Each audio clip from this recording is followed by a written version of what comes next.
the south, they saw clouds of dust that lay across the earth for miles. They rode on, watching the dust until it began to near, and the captain raised his hand for a halt and took from his saddlebag his old brass cavalry telescope and uncoupled it and swept it slowly over the land. The sergeant sat his horse beside him, and after a while the captain handed him the glass. Hell of a herd of something. I believe it's horses. How far off do you make them? Hard to tell. Call Candelario up here. The sergeant turned and motioned for the Mexican. When he rode up, he handed him the glass, and the Mexican raised it to his eye and squinted. Then he lowered the glass and watched with his naked eyes, and then he raised it and looked again. These are the violence. Then he sat his horse with the glass at his chest like a crucifix. Well, said the captain. He shook his head. What the hell does that mean? They're not buffalo, are they? No, I think maybe horses. Let me have the glass. The Mexican handed him the telescope, and he glassed the horizon again, and collapsed the tube shut with the heel of his hand, and replaced it in his bag, and raised his hand, and they went on. They were cattle, mules, horses. There were several thousand head, and they were moving quarter-wise toward the company. By late afternoon, riders were visible to the bare eye, a handful of ragged Indians mending the outer flanks of the herd with their nimble ponies. Others in hats, perhaps Mexicans. The sergeant dropped back to where the captain was riding. What do you make of that, Captain? I make it a parcel of heathen stock thieves, is what I make it. What do you? Looks like it to me. The captain watched through the glass. I suppose they've seen us, he said. They've seen us. How many riders do you make it? A dozen, maybe? The captain tapped the instrument in his gloved hand. They don't seem concerned, do they? No, sir, they don't. The captain smiled grimly. We may see a little sport here before the day is out. The first of the herd began to swing past them in a pall of yellow dust. Rangy, slack-ribbed cattle with horns that grew a goggle, and no two alike. And small, thin mules, coal-black, that shouldered one another and reared their mallet-shaped heads above the backs of the others. And then more cattle. And finally, the first of the herders riding up the outer side and keeping the stock between themselves and the mounted company. Behind them came a herd of several hundred ponies. The sergeant looked for Candelario. He kept backing along the ranks, but he couldn't find him.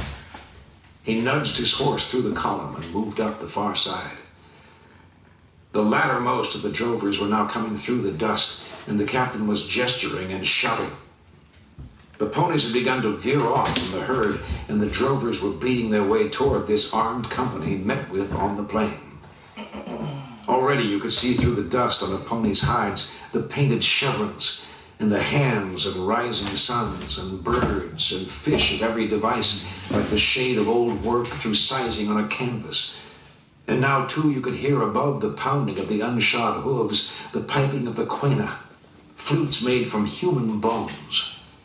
And some among the company had begun to saw back on their mounts, and some to mill in confusion, when up from the offside of those ponies there rose a fabled horde of mounted lancers and archers, bearing shields bedight with bits of broken mirror glass that cast 1,000 unpieced suns against the eyes of their enemies. A legion of horribles, hundreds in number, half naked or clad in costumes Attic or biblical, or wardrobed out of a fevered dream, with the skins of animals and silk finery and pieces of uniform still trapped with the blood of prior owners. Coats of slain dragoons, frogged and braided cavalry jackets, one in a stovepipe hat, and one with an umbrella, and one in white stockings and a blood-stained wedding veil, and some in headgear of crane feathers or rawhide helmets that bore the horns of bull or buffalo, and one in a pigeon-tailed coat worn backwards and otherwise naked, and one in the armor of a Spanish conquistador, the breastplate and pauldrons deeply dented with old blows of mace or saber done in another country by men whose very bones were dust, and many with their braids spliced up with the hair of other beasts until they trailed upon the ground, and their horses' ears and tails worked with bits of brightly colored cloth, and one whose horse's whole head was painted crimson red, and all the horsemen's faces gaudy and grotesque with daubings like a company of mounted clowns, death hilarious, all howling in a barbarous tongue, and riding down upon them like a horde from a hell more horrible yet than the brimstone land of Christian reckoning, screeching and yammering and clothed in smoke like those vaporous beings in regions beyond right knowing, where the eye wanders and the lip jerks and drools. "Oh, my God," said the sergeant. Oh, my God. A rattling drove of arrows passed through the company, and men tottered and dropped from their mounts. Horses were rearing and plunging, and the Mongol hordes swung up along their flanks and turned and rode full upon them with lances. The company was now come to a halt, and the first shots were fired, and the gray rifle smoke rolled through the dust as the lancers breached their ranks. The kid's horse sank beneath him with a long pneumatic sigh. He had already fired his rifle, and now he sat on the ground and fumbled with his shot pouch. A man near him sat with an arrow hanging out of his neck. He was bent slightly, as if in prayer. The kid would have reached for the bloody hoop iron point, but then he saw that the man wore another arrow in his breast to the fletching, and he was dead. Everywhere there were horses down and men scrambling, and he saw a man who sat charging his rifle while blood ran from his ears. And he saw men with their revolvers disassembled trying to fit the spare loaded cylinders they carried. And he saw men kneeling who tilted and clasped their shadows on the ground. And he saw men lanced and caught up by the hair and scalped standing. And he saw the horses of war trample down the fallen. And a little white-faced pony with one clouded eye leaned out of the murk and snapped at him like a dog and was gone. Among the wounded, some seemed dumb and without understanding, and some were pale through the masks of dust, and some had fouled themselves or tottered brokenly onto the spears of the savages.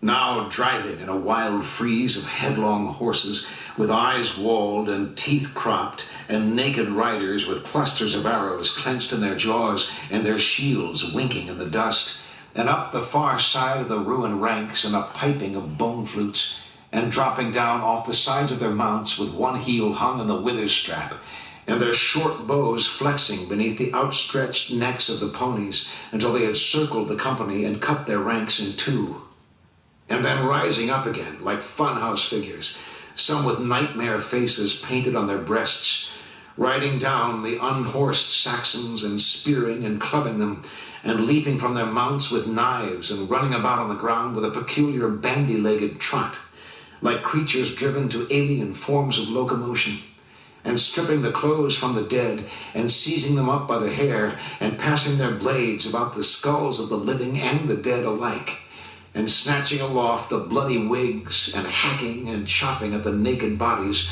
ripping off limbs, heads, gutting the strange white torsos, and holding up great handfuls of viscera, genitals. Some of the savages so slathered up with gore they might have rolled in it like dogs, and some who fell upon the dying and sodomized them with loud cries to their fellows. And now the horses of the dead came pounding out of the smoke and dust, and circled with flapping leather and wild manes and eyes whited with fear like the eyes of the blind. And some were feathered with arrows, and some lanced through and stumbling and vomiting blood as they wheeled across the killing ground and clattered from sight again. Dust stanched the wet and naked heads of the scalped, who with the fringe of hair below their wounds and tonsured to the bone, now lay like maimed and naked monks in the blood-slaked dust. And everywhere the dying groaned and gibbered, and horses lay screaming.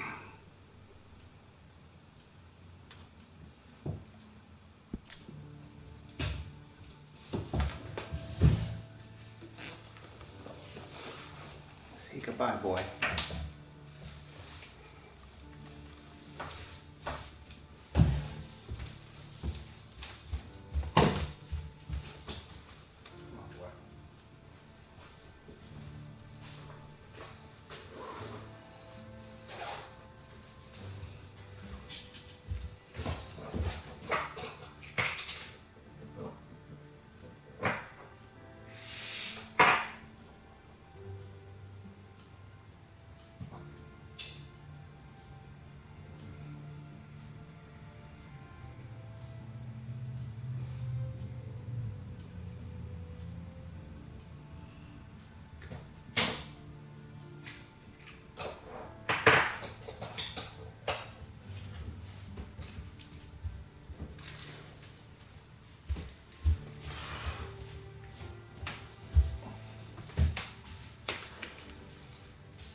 Chapter 5. Adrift on the Bolson de Mapimi. Sprawl. Tree of dead babies. Tree of dead babies. Scenes from a massacre. Sopilotes. The murdered in the church. Night among the dead. Wolves. The watchers at the ford. A foot westward. A mirage. An encounter with bandits. Attacked by a vampire. Vampire? Digging a well. A crossroads in the waste. The Careta. Death of Sproul. Under arrest. The captain's head. Survivors. On to Chihuahua. The city. The prison. Toadvine. With darkness, one soul rose wondrously from among the new slain dead and stole away in the moonlight. I was wondering when you'd be back. The ground where he'd lain was soaked with blood and with urine from the voided bladders of the animals. And he went forth stained and stinking like some reeking issue of the incarnate dam of war herself. That means vagina. The savages had moved to higher ground, and he could see the light from their fires and hear them singing a strange and plaintive chanting up there where they'd gone to roast mules. He made his way among the pale and dismembered, among the sprawled, leg-flung horses, and he took a reckoning by the stars and set off south afoot. The night wore 1,000 shapes out there in the brush, and he kept his eyes to the ground ahead. Starlight and waning moon made a faint shadow of his wanderings on the dark of the desert. And all along the ridges, the wolves were howling and moving north toward the slaughter. Showing your butt. He walked all night, and still he could see the fires behind him. With daylight, he made his way toward some outcroppings of rock a mile across the valley floor. He was climbing among the strewn and tumbled boulders when he heard a voice calling somewhere in that vastness. He looked out over the plain, but he could see no one. When the voice called again, he turned and sat to rest, and soon he saw something moving along the slope. A rag of a man clambering toward him over the talus slides. Picking his way with care, looking behind him. The kid could see that nothing followed.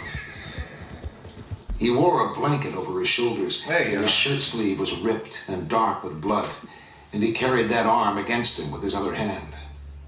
His name was Sproul. 8 of them had escaped.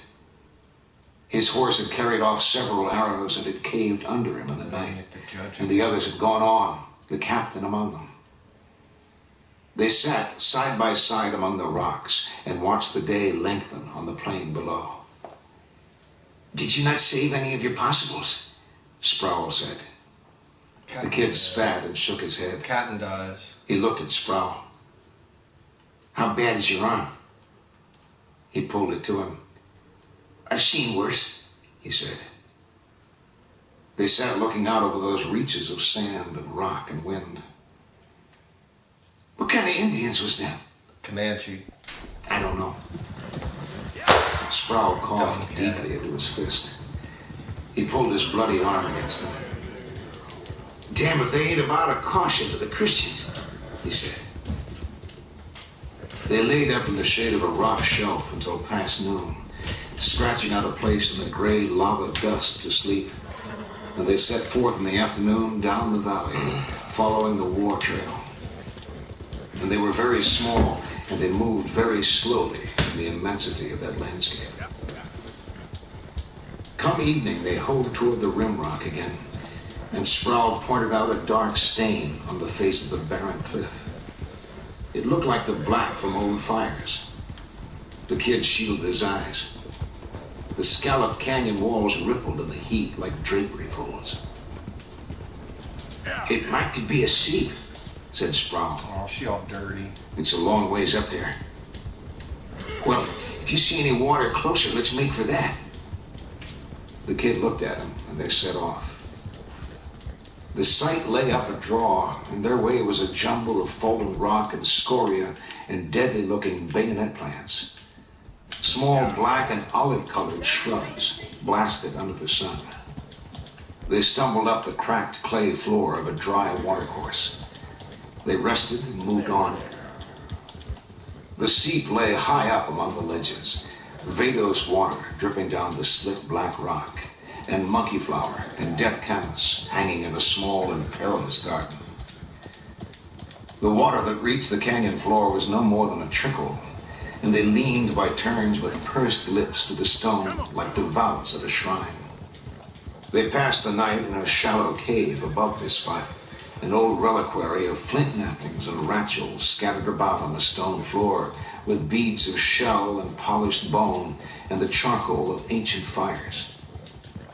They shared the blanket in the cold, and Sproul coughed quietly in the dark, and they rose from time to time to descend and drink at the stone. They were gone before sunrise, and the dawn found them on the plain again. They followed the trampled ground left by the war party, and in the afternoon they came upon a mule that had failed and been lanced and left dead, and then they came upon another. The way narrowed through rocks, and by they came to a bush that was hung with dead babies. There it is. They stopped side by side, reeling in the heat. These small victims, 7, 8 of them, had holes punched in their underjaws and were hung so by their throats from the broken stalks of a mesquite to stare eyeless at the naked sky. Bald and pale and bloated, larval to some unreckonable being. The castaways hobbled past. They looked back. Nothing moved. They rode on. In the afternoon, they came upon a village on the plain where smoke still rose from the ruins, and all were gone to death. Damn train. From a distance, it looked like a decaying brick kiln. Fuck, no. They stood without the walls a long time, listening to the silence before they entered. They went slowly through the little mud streets. No, get on. There were goats and sheep slain in their pens, and pigs dead in the mud. I got time to groom her. They passed mud hovels where people lay murdered in all attitudes of death in the doorways and the floors, naked and swollen and strange. They found plates of food half eaten, and a cat came out and sat in the sun and watched them without interest. And flies snarled everywhere in the still hot air. At the end of the street, they came to a plaza with benches and trees where vultures huddled in foul black rookeries. A dead horse lay in the square, and some chickens were pecking in a patch of spilled meal in the doorway. Charred poles lay smoldering where the roofs had fallen through, and a burro was standing in the open door of the church. They sat on a bench, and Sproul held his wounded arm to his chest and rocked back and forth and blinked in the sun. "What do you want to do?" said the kid. Yeah. "Get a drink of water?" She never runs out of stamina. "Other than that, I don't know. You want to try and head back?" Best horse I ever had. "To Texas?" To Texas? "I don't know where else. They're in Mexico now. We'd never make it." "Well, you say." "I ain't got no say." He was coughing again. He held his chest with his good hand and sat as if he'd get his breath. And the dirt's affecting her. "What have you got? Cold?" "I got consumption." Ooh. Consumption. You gonna die. He nodded. I come out here for my health. The kid looked at him. Into an illegal army. He shook his head and rose and walked off across the plaza toward the church. There were buzzards squatting among the old carved wooden corbels, and he picked up a stone and squealed it at them, but they never moved. The shadows had grown long in the plaza, and little coils of dust were moving in the parched clay streets. The carrion birds sat about the topmost corners of the houses with their wings outstretched in attitudes of exhortation, like dark little bishops. The kid returned to the bench and propped up one foot and leaned on his knee. Sproul sat as before, still holding his arm. Son of a bitch is dealing me misery, he said. The kid spat and looked off down the dirty street. girl. We better just hold up here for the night. You reckon it'd be all right? Now, Go why back. did I get the challenge? What if them Indians was to come back? What would they come back for? Oh, a strawberry, not Well, Valentine's. what if there was to? They won't come back. He held his arm. Was it? I wish you had a knife on you, the kid said. Licking. I wish you did. This meat here, if a man had a knife. I ain't hungry. Ew. I think we ought to scout these houses and see what all's here. Strawberry. You go on. We need to find us a place to sleep. Sproul looked at him. I don't need to go nowheres, he said. Yeah, you ain't going far. Well, you suit yourself. Sproul coughed and spat. I aim to, he said. The kid turned and went on down the street. The doorways were low, and he had to stoop to clear the lintel beams, stepping down into the cool and earthy rooms. Stay there, boy. There was no furniture save pallets for sleeping, perhaps a wooden meal bowl. He went from house to house. In one room, the bones of a small loon, black and smoldering. In another, a man, the charred flesh drawn taut, the eyes cracked in their sockets. There was a niche in the mud wall with figures of saints dressed in dolls' clothes, the rude wooden faces brightly painted. Illustrations cut from an old journal and pasted to the wall. A small picture of a queen, a gypsy card that was the forward house. There were strings of dried peppers and a few gourds. A glass bottle that held weeds. Outside, a bare dirt yard fenced with ocotillo and a round clay oven caved through where black curd trembled at the light within. He found a clay jar of beans and some dry tortillas, and he took them to a house at the end of the street where the embers of the roof were still smoldering, and he warmed the food in the ashes and ate, squatting there like some deserter scavenging the ruins of a city he'd fled. When he returned to the square, Sproul was gone. All about lay in shadow. He crossed the square and mounted the stone steps to the door of the church and entered. Sproul was standing in the vestibule. Long buttresses of light fell from the high windows on the western wall. There were no pews in the church, and the stone floor was heaped with the scalped and naked and partly eaten bodies of some 40 souls who barricaded themselves in this house so died against the heathen. The savages had hacked holes in the roof and shot them down from above, and the floor was littered with arrow shafts where they'd snapped them off to get the clothes from the bodies. The altars had been hauled down and the tabernacle looted, and the great sleeping god of the Mexicans routed from his golden cup. The primitive painted saints in their frames hung cocked on the walls, as if an earthquake had visited, and a dead Christ in a glass beard lay broken in the chancel floor. The murdered lay in a great pool of their communal blood. It had set up into a sort of pudding, crossed everywhere with the tracks of wolves or dogs, and along the edges it had dried and cracked into a burgundy ceramic. Blood lay in dark tongues on the floor, and blood grouted the flagstones, and it ran in the vestibule where the stones were cupped from the feet of the faithful and their fathers before them. and it had threaded its way down the steps and dripped from the stones among the dark red tracks of the scavengers. Sproul turned and looked at the kid as if he'd know his thoughts, but the kid just shook his head. Flies clambered over the peeled and wigless skulls of the dead, and flies walked on their shrunken eyeballs. "Come on," said the kid. They crossed the square in the last of the light and went down the narrow street. In the doorway there lay a dead child with 2 buzzards sitting on it. Sproul shooed his good hand at the buzzards, and they baited and hissed and flapped clumsily, but they did not fly. They set forth in the morning with first light, while wolves slank from the doorways and dissolved in the fog of the streets. They went by the southwest road the way the savages had come. A little sandy stream, cottonwoods, 3 white goats. They waded a ford where women lay dead and washed. They struggled all day across a terra damnata of smoking slag, passing from time to time the bloated shapes of dead mules or horses. By evening, they had drunk all the water they carried. They slept in the sand and woke in the cool, early morning dark and went on, and they walked the cinderella until they were near to fainting.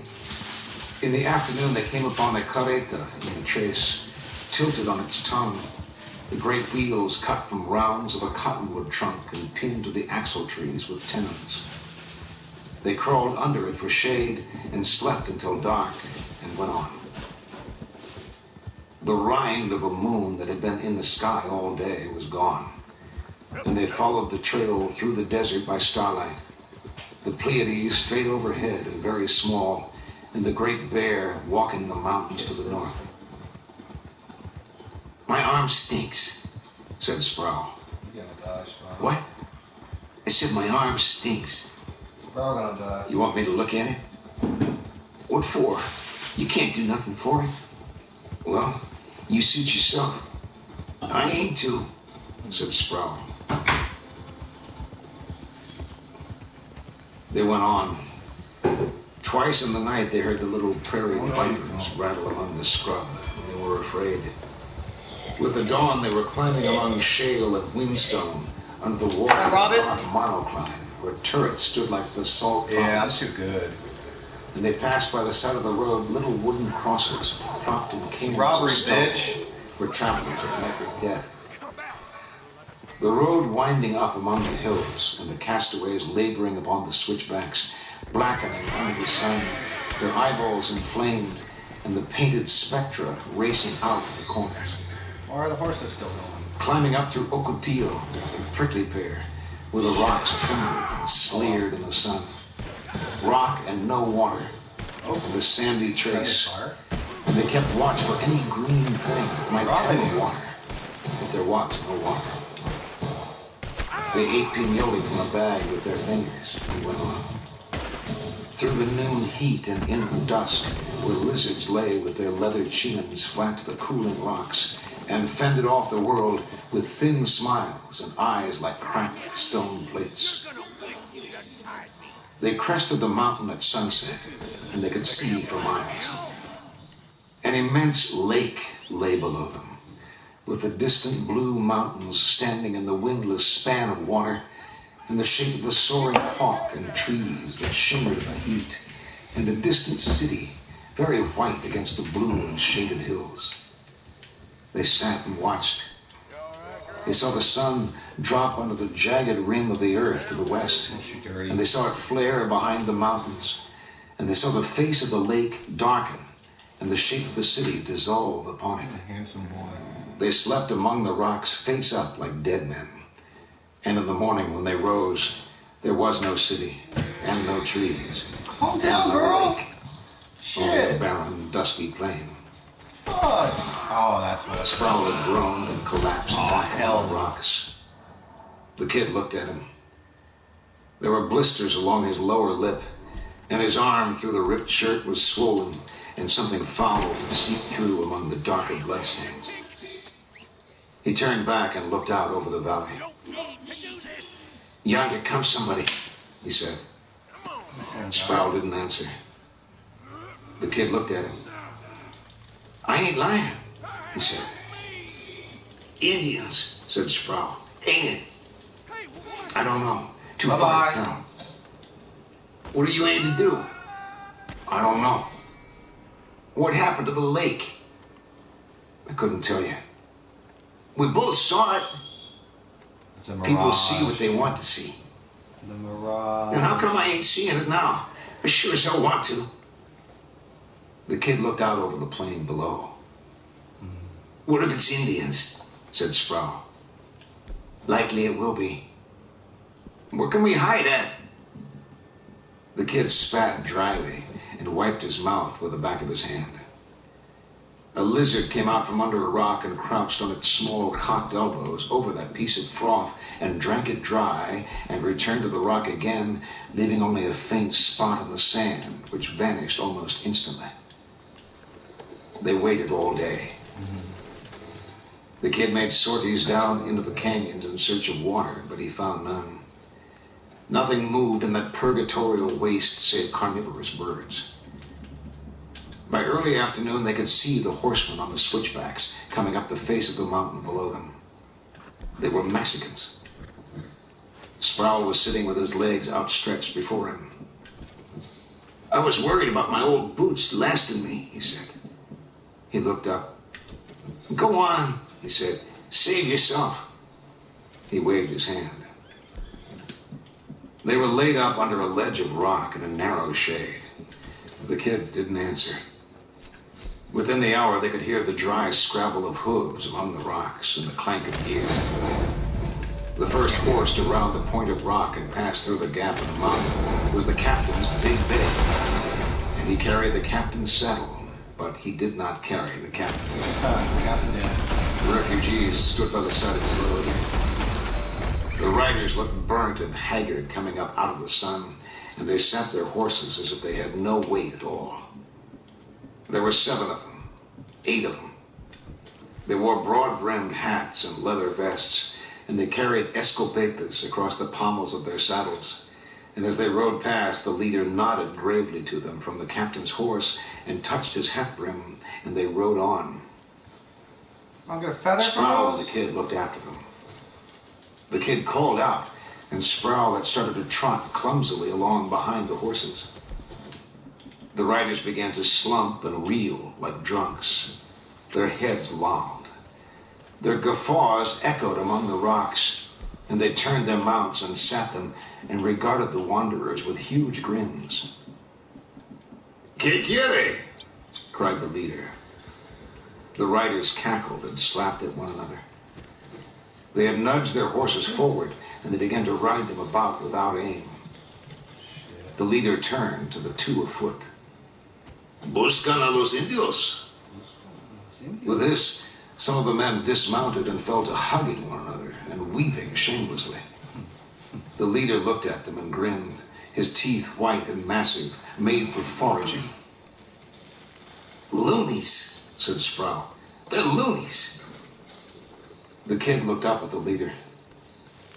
"How about a drink of water?" he said. The leader sobered. He pulled a long face. "Water?" he said. "We ain't got no water," said Sproul. "But my friend, how no? It's very dry here." He reached behind him without turning, and a leather canteen was passed across the riders to his hand. He shook it and offered it down. The kid pulled the stopper and drank, and stood panting and drank again. The leader reached out and tapped the canteen. "Basta," he said. Enough. He hung on, gulping. He couldn't see the horseman's face darken. Kid don't speak Spanish.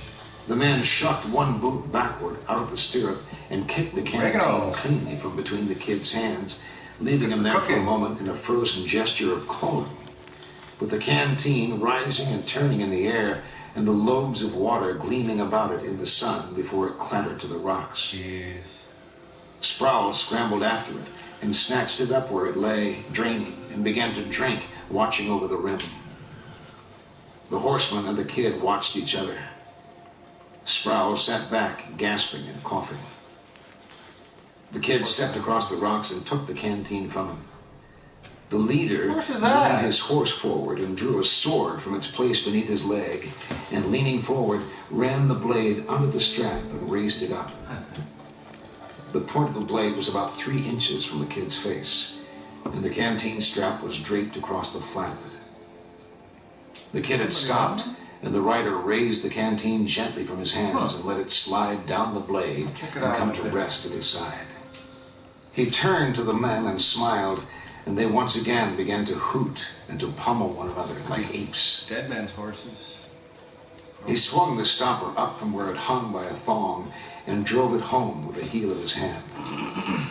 He pitched the canteen to the man behind him and looked down at the travelers. "Why you no hide?" he said. "From you? From I. We were thirsty. Very thirsty, eh?" They didn't answer.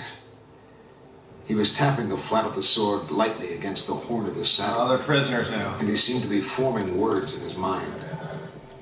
He leaned slightly to them. Now, what's this? "When the lambs is lost in the mountain," he said, "they is cry. Sometime come the mother, sometime the wolf." He smiled at them and raised the sword and ran it back where it had come from, and turned the horse smartly and trotted it through the horses behind him. And the men mounted up and followed, and soon all were gone. Sproul sat without moving. The kid looked at him, but he would look away. He was wounded in an enemy country, far from home. And although his eyes took in the alien stones about, It must be wild. yet the greater void beyond seemed to swallow up his soul. They descended the mountain, going down over the rocks with their hands outheld before them, and their shadows contorted on the broken terrain like creatures seeking their own forms. They reached the valley floor at dusk and set off across the blue and cooling land. The mountains to the west, a line of jagged slate set endwise on the earth, and the dry weeds healing and twisting in a wind sprung from nowhere. They walked on into the dark, and they slept like dogs in the sand, and had been sleeping so when something black flapped up out of the night ground and perched on Sproul's chest. Fine fingerbones stayed the leather wings with which it steadied as it walked on. A wrinkled pug face, small and vicious, bare lips crimped in a horrible smile, and teeth pale blue in the starlight. It leaned to him.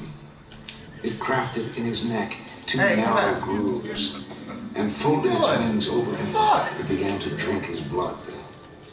What are you scared of? Not soft enough. He woke, put up a hand. He shrieked, and the blood bat flailed and sat back upon his chest and righted itself again and hissed and clicked its teeth. The kid was up and had seized a rock, but the bat sprang away and vanished in the dark. Sproul was clawing at his neck, and he was gibbering hysterically. And when he saw the kid standing there looking down at him, he held out to him his bloodied hands as if in accusation. Oh, that's and then the clapped into his ears and cried out what it seemed he himself would not hear. A howl of such outrage as to stitch a caesura in the pulse beat of the world. But the kid only spat into the darkness of the space between them. "I know you're kind," he said. "What's wrong with you is wrong all the way through you." In the morning, they crossed a dry wash, and the kid hiked up it, looking for a tank or a hole, but there was none. He picked up a wash and fell to digging with a bone. And after he had dug some 2 feet into the sand turned damp, and then a little more, and a slow seep of water began to fill into the furrows with his fingers. He took off his shirt and pushed it down into the sand and watched it darken. And he watched the water rise slowly among the folds of cloth until there was perhaps a cupful. And then he lowered his head into the excavation and drank. And he sat and watched it fill again. He did this for over an hour. Then he put on the shirt and went back down the wash.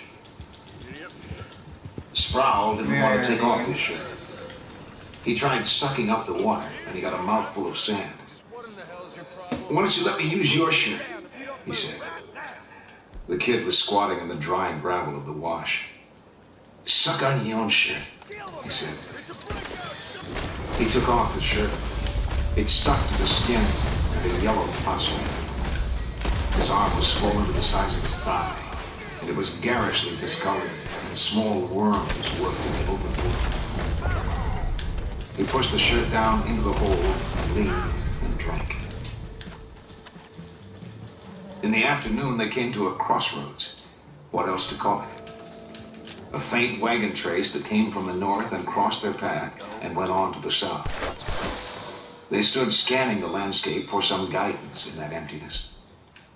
Sproul sat where the tracks crossed and looked out from the great caves in his skull where his eyes lay.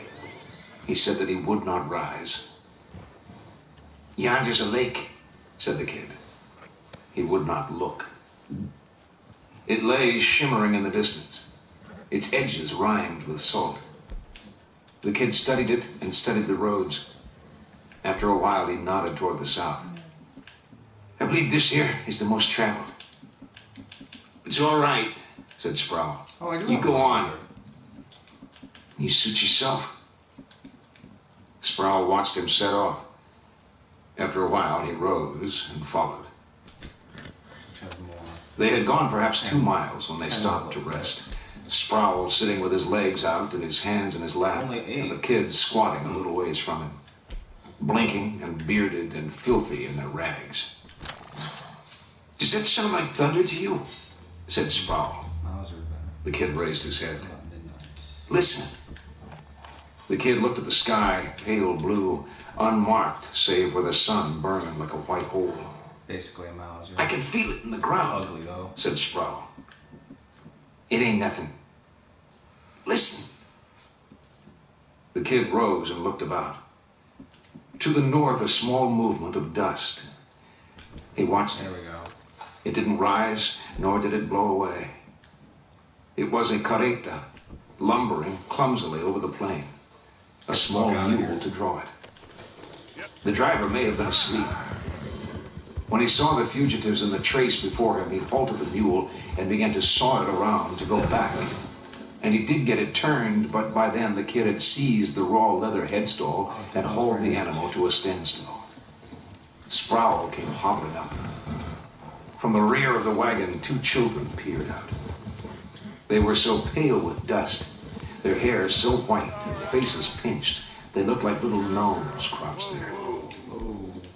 At the sight of the kid before him, the driver shrank back, and the woman next to him set up a high, shrill chittering and began to point from one horizon to the other. But he pulled himself up into the bed of the cart, and Sproul came dragging after her.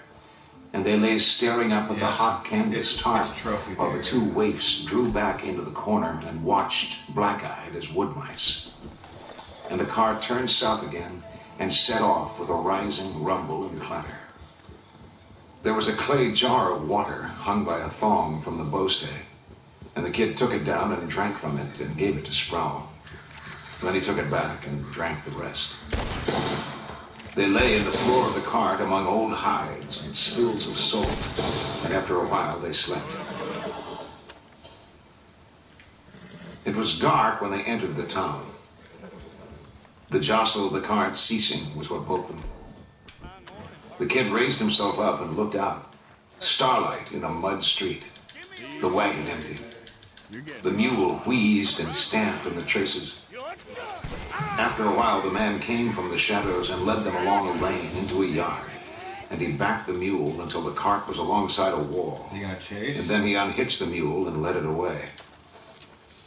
He lay back in the tilted cart bed. It was cold in the night, and he lay with his knees drawn up under a piece of hide that smelled of mold and urine. And he slept and woke all night. And all night dogs barked, and in the dawn cocks called, and he heard horses on the road. In the first gray light, flies began to land on him. They touched his face and woke him, and he brushed them away.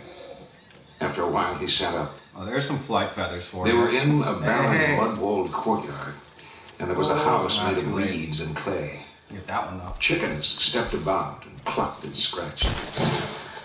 A small boy came from the house and pulled down his pants and shat in the yard and rose and went in again. The kid looked at Sproul. He was lying with his face to the wagon boards. He was partly covered with his blanket, and flies were crawling on him. The kid reached to shake him. He was cold and wooden. The flies rose, then they settled back. The kid was standing by the cart pissing when the soldiers rode into the yard. They seized him and tied his hands behind him. And they looked in the cart and talked among themselves. And then they led him out into the street. He was taken to an adobe building and put in an empty room. He sat on the floor while a wild-eyed boy with an old musket watched him. After a while, they came and took him out.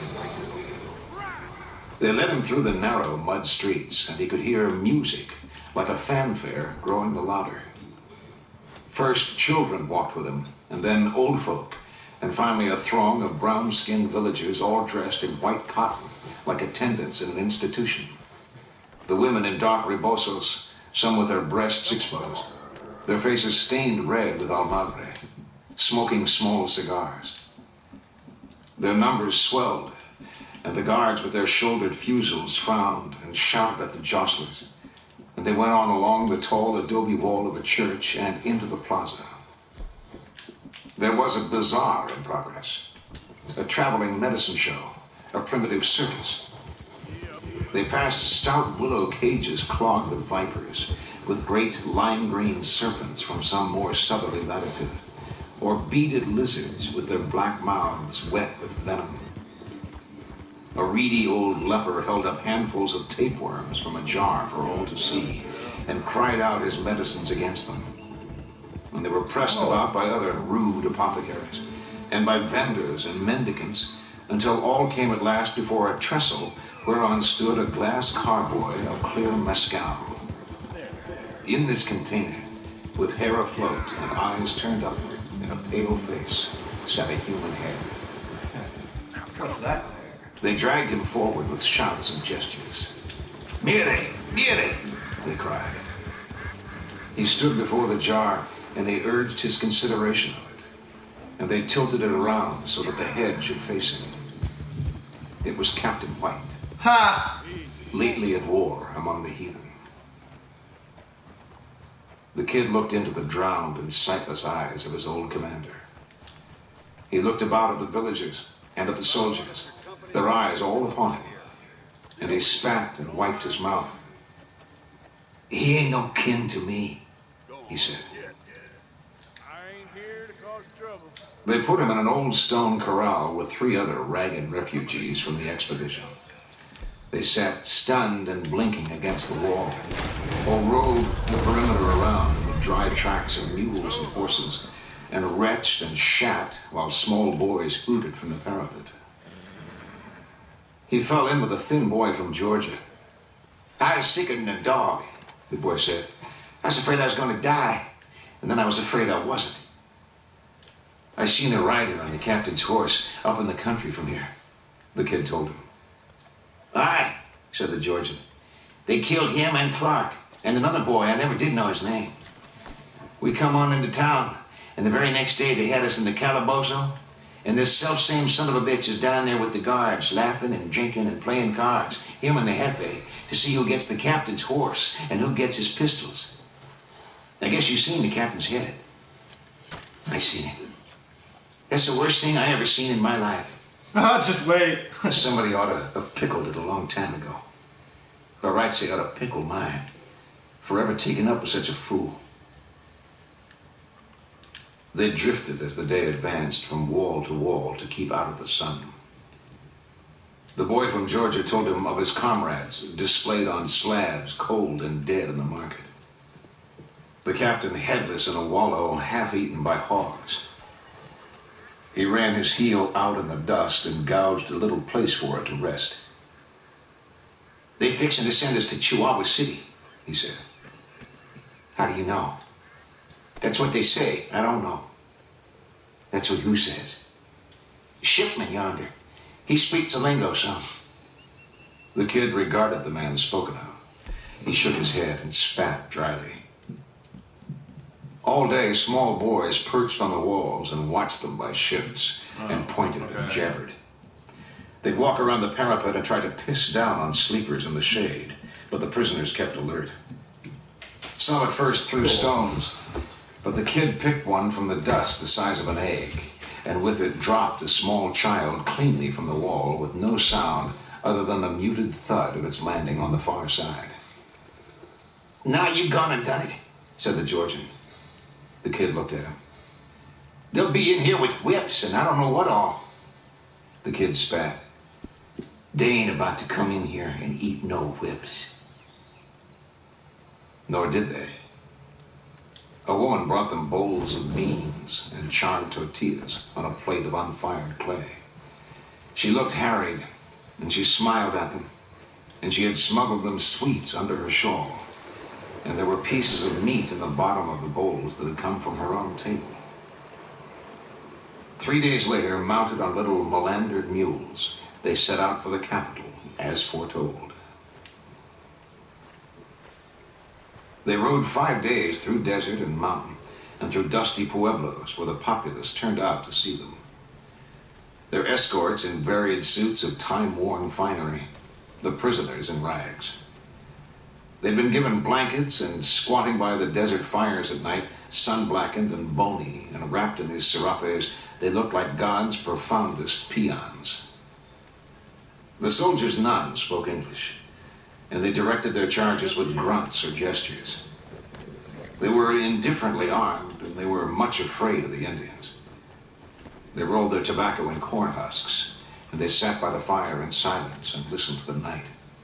Their talk, when they talked, was of witches or worse, and always they sought to parcel from the darkness some voice or cry from among the cries that was no right beast. La gente dice que el coyote es un brujo. Muchas veces el brujo es un coyote. Y los indios también. Muchas veces llaman como los coyotes. ¿Y qué es eso? Nada. Un tecolote, nada más. Quizás. When they rode through the gap in the mountains and looked down on the city, the sergeant of the expedition halted the horses and spoke to the man behind him, and he in turn dismounted and took rawhide thongs from his saddlebag and approached the prisoners and gestured for them to cross their wrists and hold them out, showing how with his own hands. He tied them each in this manner, and then they rode on. They entered the city in a gauntlet of flung offal, driven like cattle through the cobbled streets, with shouts going up behind for the soldiery who smiled as became them and nodded among the flowers and proffered cups, herding the tattered fortune-seekers through the plaza where water splashed in a fountain and idlers reclined on carven seats of white porphyry, and past the governor's palace and past the cathedral where vultures squatted along the dusty entablatures and among the niches in the carved facade hard by the figures of Christ and the apostles, the birds holding out their own dark vestments in postures of strange benevolence, while about them flapped on the wind the dried scalps of slaughtered Indians strung on cords, the long dull hair swinging like the filaments of certain sea forms, and the dry hides clapping against the stones. They passed old alms-seekers by the church door with their seamy palms outheld, and maimed beggars sad-eyed in rags, and children asleep in the shadows with flies walking their dreamless faces. Dark coppers in a clack-dish, the shriveled eyes of the blind.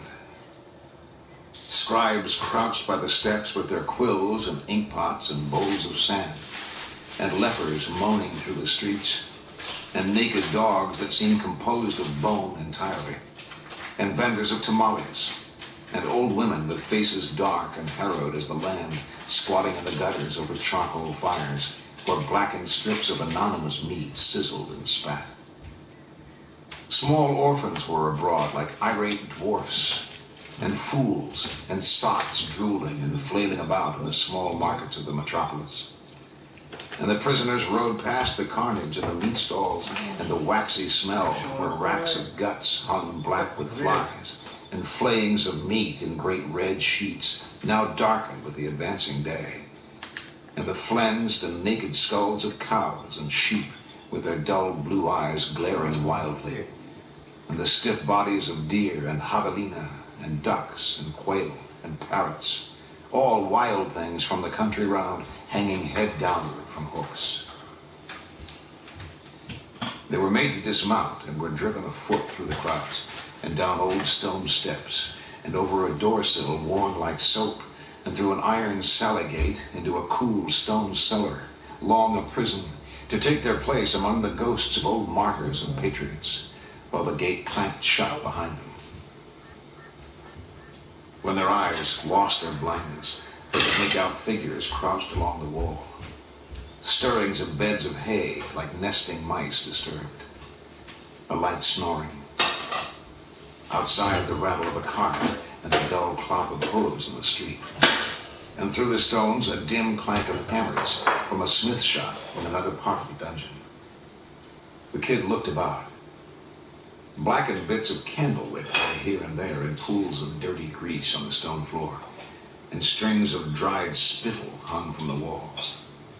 A few names scratched where the light could find them out. He squatted and rubbed his eyes. Someone in underwear crossed before him to a pail in the center of the room and stood and pissed. This man then turned and came his way. He was tall and wore his hair to his shoulders. He shuffled through the straw and stood looking down at him. "You don't know me, do you?" he said. The kid spat and squinted up at him. "I know ye," he said. Toad line? "I'd know your hide in a 10-yard. That's from Toad line. It was Toad line. Chapter 6. Chapter 6. In the streets. Brass teeth. Los Heréticos.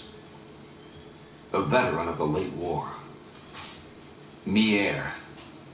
Donovan. The Le Pen burial. Gold seekers. The scalp hunters. The judge. The judge. Yes. Freed from the prison. Freed. Et de ceux se mettent in le pays. Get out of the prison on a real journey, man. With daylight, men rose from the hay and crouched on their haunches and regarded the new arrivals without curiosity. They were half naked, and they sucked their teeth and smelled and stirred and picked at themselves like apes. A cherry light had washed a high small window from the dark, and an early street vendor began to cry his wares.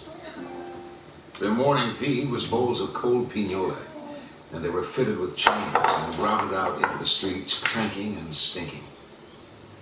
Overseen all day by a gold-toothed pervert who carried a plated rawhide quirt and harried them down the gutters on their knees, gathering up the filth. Under the wheels of vending carts, the legs of beggars, dragging behind them their sacks of refuse. In the afternoon, they sat in the shade of a wall and ate their dinner and watched two dogs hung together in the street, sidle and step. "How do you like city life?" said Toadvine. "I don't like it worth a damn so far. Hey, no. I keep waiting for it to take with me, but it ain't done." They watched the overseer covertly as he passed, his hands clasped behind his back, his cap cocked over one eye. The kid spat. "I seen him first," said Toadvine. "Seen who first?" "You know who. Old Brass Teeth yonder." The kid looked after the sauntering figure. "My biggest worry is that something will happen to him. I pray daily for the Lord to watch over him." "How do you think you're going to get out of this jackpot?" "We'll get out. It ain't like the Carcel." "What's the Carcel?" "State penitentiary. There's old pilgrims in there, come down the trail back in the 20s. The kid watched the dogs. After a while, the guard came back along the wall, kicking the feet of any who were sleeping. The younger guard carried his escopeta at the ready, as if there might be some fabled uprising among these chained and tattered fellows. "Vámonos, vámonos," he called. The prisoners rose and shuffled out into the sun. A small bell was ringing, and a coach was coming up the street. They stood along the curb and took off their hats. The guidon passed, ringing the bell, and then the coach. It had an eye painted on the side and 4 mules to draw it, taking the host to some soul. The fat priest tottered after, carrying an image. The guards were going among the prisoners, snatching the hats from the heads of the newcomers and pressing them into their infidel hands. Infidel. When the coach had passed, they donned their hats again and moved off. The dogs stood tail to tail. 2 other dogs sat a little apart, squatting loosely in their skins, just frames of dogs in napless hides, watching the coupled dogs, and then watching the prisoners clanking away up the street. All lightly shimmering in the heat, these life forms like wonders much reduced. Rough likenesses thrown up at hearsay after the things themselves had faded in men's minds. He'd taken up a pallet between Toadvine and another Kentuckian, a veteran of the war. This man had returned to claim some dark-eyed love he'd left behind 2 years before when Donovan's command pulled east for Saltillo, and the officers had had to drive back hundreds of young girls dressed as boys that took the road behind the army. Now he would stand in the street solitary in his chains and strangely unassuming, gazing out across the tops of the heads of the townspeople. And at night he'd tell them of his years in the West, an amiable warrior, a reticent man. He'd been at Mier, where they fought until the drain tiles and the gutters and the spouts from the azoteas ran with blood by the gallon. And he told them how the brittle old Spanish bells would explode when hit, and how he sat against the wall with his shattered legs stretched out on the cobbles before him, listening to a lull in the firing that grew into a strange silence. And in this silence there grew a low rumbling that took to thunder, until a cannonball came around the corner, trundling over the stones like a wayward bull, and went past and down the street and disappeared from sight. He told how they'd taken the city of Chihuahua, an army of irregulars that fought in rags and underwear, and how the cannonballs were solid copper and came loping through the grass like runaway sons, and even the horses learned to sidestep or straddle them, and how the dames of the city rode up into the hills in buggies and picnicked and watched the battle, and how at night as they sat by the fires they could hear the moans of the dying on the plain, and see by its lantern the dead cart moving among them like a hearse from limbo. I gotta catch that panther. They had gravel enough, said the veteran, but they didn't know how to fight. They'd stick. Coffee deal? You heard stories about how they found them chained to the trail spades of their pieces, libertines and all. Stamina and dead But if they was, I never seen it. We picked powder in the locks yonder, blowed them gates open. People in here looked like skinned rats, whitest Mexicans you'll ever see. Throwed themselves down and commenced kissing our feet and such. Old Bill, he just turned them all loose. Hell, he didn't know what they'd done, just told them not to steal nothing. Of course, they stole everything they could get their hands on. Whipped 2 of them, and they both died of it. And the very next day, another bunch run off with some mules, and Bill just flat out hung them fools. Which they did likewise perish of. But I never reckoned I'd be in here my own self. They were squatting cross-legged by candlelight, eating from clay bowls with their fingers. The kid looked up. He poked at the bowl. "What is this?"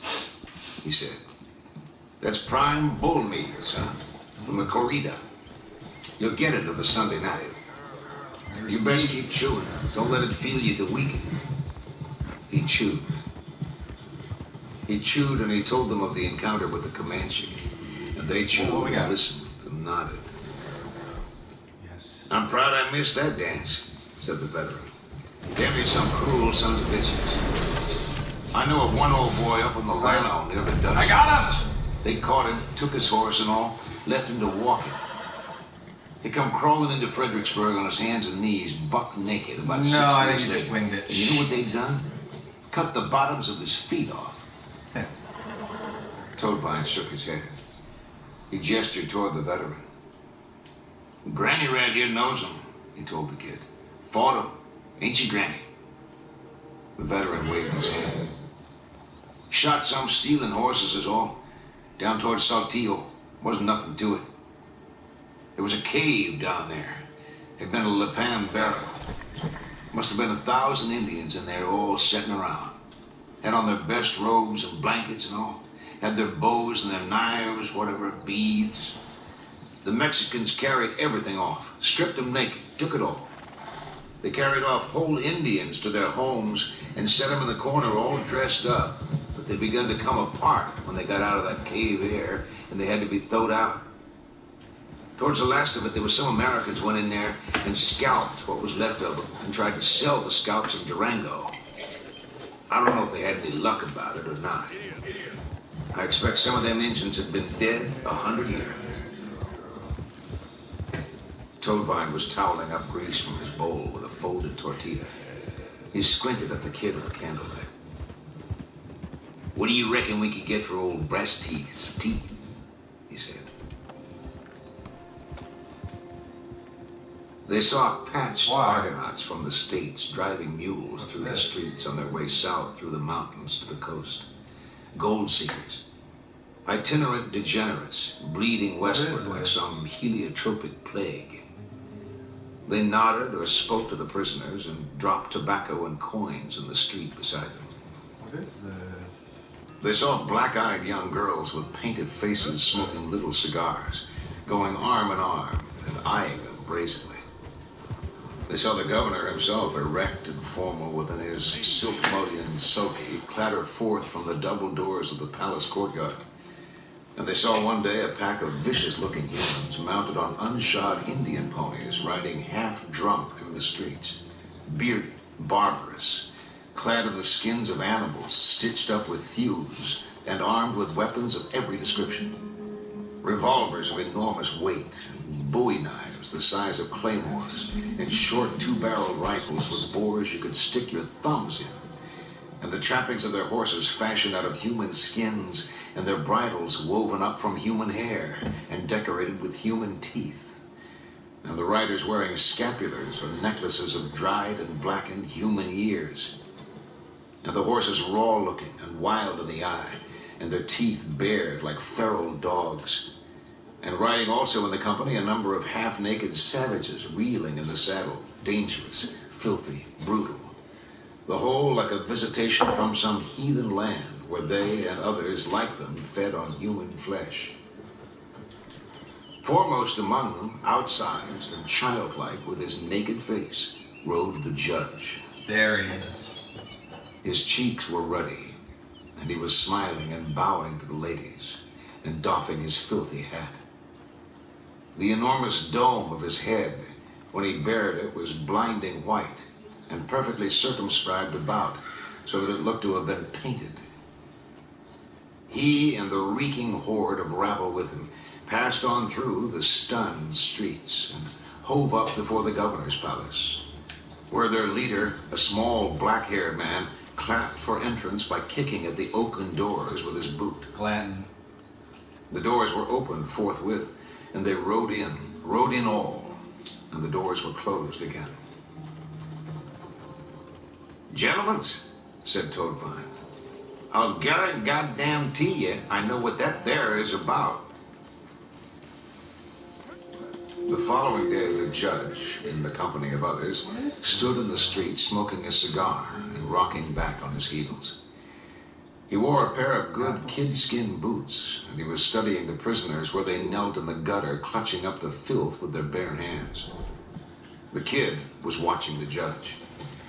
When the judge's eyes fell upon him, he took the cigar from between his teeth and smiled, or he seemed to smile. Then he put the cigar between his teeth again. That night, Toadvine called them together, and they crouched by the wall and spoke in whispers. all this. His name's Glenn. Here's Mark. Said Toadvine. He's got a contract with Trias. They're to pay him $100 a head for scalps and $1,000 for Gomez's head. I told him there was 3 of us. Gentlemen, we're getting out of this shithole. We ain't got no outfits. He knows that. He said he'd find anybody that was a guaranteed hand and take it out of their shares. So don't let on like you ain't no seasoned Indian killer, because I claimed we was 3 of the best. 3 days later, they rode out single file through the streets with the governor and his party. The governor on a pale gray stallion, and the killers on their small war ponies, smiling and bowing, and the lovely dark-skinned girls throwing flowers from the windows, and some blowing kisses, and small boys running alongside, old men waving their hats and crying out huzzahs, and Toadvine and the kid and the veteran bringing up the rear. The veteran's feet tucked into tapaderos, slung nearly to the ground. So long were his legs, so short the horses. Out to the edge of the city for the old stone aqueduct, where the governor gave them his blessing and drank their health and their fortune in a simple ceremonial. And they took the road up country.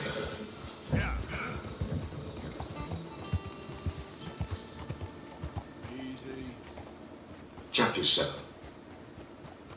Black and White Jacksons. A meeting on the outskirts. Whitneyville Colts. A trial. The judge among disputants. Delaware Indians. The Van Diemenlander. A hacienda. The town of Corralitos. Pasajeros de un país antiguo. Scene of a massacre. Iquias Dacias. A naming of fortunes. Wheelless upon a dark river. The felon wind. Tertium quid. The town of Janos. Glanton takes a scalp. Jackson takes the stage. In this company, there rode 2 men named Jackson. One black, one white. Both forenamed John. Bad blood lay between them. And as they rode up under the barren mountains, the white man would fall back alongside the other and take his shadow for the shade that was in it and whisper to him. The black would check or start his horse to shake him off. As if the white man were in violation of his person, had stumbled onto some ritual dormant in his dark blood or his dark soul, whereby the shape he stood the sun from on that rocky ground bore something of the man himself, and in so doing lay imperiled. The white man laughed and crooned things to him that sounded like the words of love. All watched to see how this would go with them, but none would caution either back from his course. And when Glanton looked to the rear along the column from time to time, he seemed to simply reckon them among his number and ride on. Earlier that morning, the company had met in a courtyard behind a house on the outskirts of the city. Yes? 2 men carried from a wagon a stenciled ordnance box from the Baton Rouge arsenal, and a Prussian Jew named Speyer pried open the box with a pritchel and a shoeing hammer, and handed up a flat package in brown butcher paper, translucent with grease, like a paper of bakery goods. Glanton opened the package and let the paper fall to the dirt. In his hand he held a long-barreled 6-shot Colt's patent revolver. It was a huge sidearm, meant for dragoons, and it carried in its long cylinders a rifle's charge, and weighed close to 5 pounds loaded. These pistols would drive the half-ounce conical ball through 6 inches of hardwood, and there were 4 dozen of them in the case. Speyer was breaking out the gang molds and flasks and tools, and Judge Holden was unwrapping another of the pistols. The men pressed about. Glanton wiped the bore and chambers of the piece and took the flask from Speyer. "She's a stout looker," said one. 9 minutes and not touching. He charged the bores and seated a bullet and drove it home with the hinge lever pinned to the underside of the barrel.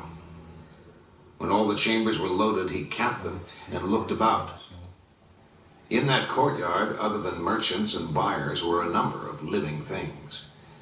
The first that Glanton drew sight upon was a cat that at that precise moment appeared upon the high wall from the other side as silently as a bird alighting. It turned to pick its way among the cusps of broken glass set upright in the mud masonry. Glanton leveled the huge pistol in one hand and thumbed back the hammer. The explosion in that dead silence was enormous. The cat simply disappeared. Aww, poor There was kitty. no blood or cry. It just vanished. Speyer glanced uneasily at the Mexicans. They were watching Glanton. Glanton thumbed back the hammer again and swung the pistol.